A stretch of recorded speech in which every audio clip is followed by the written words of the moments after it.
नमस्कार प्रेक्षकांनो, लग्नानंतर होईलच प्रेम मालिकेच्या आजच्या प्रोमोमध्ये काव्या नंदिनीला म्हणत असते, IASची परीक्षा देताना मला आई म्हणून फेल व्हायचं नाही आहे.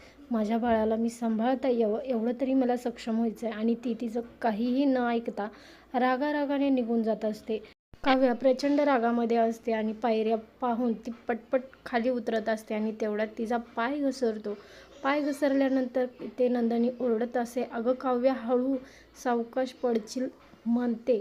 तर तेवढ्यात काव्या पडताना स्वतःला वाचवते आणि तिचा डायरेक्ट हात तिच्या पोटावरती जातो, कारण तिच्या बाळाला तिने वाचवण्याचा इथे प्रयत्न केलेला आहे.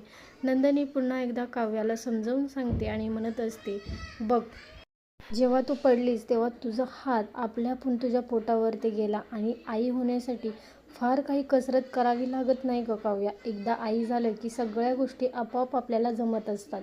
तुझ्या बाळानेच तुला संकेत दिला आहे त्याला निवडण्याचा. तर इथे रम्या सगळं काही पाहत असते आणि रम्याला मात्र खूप राग येत असतो काव्याचा.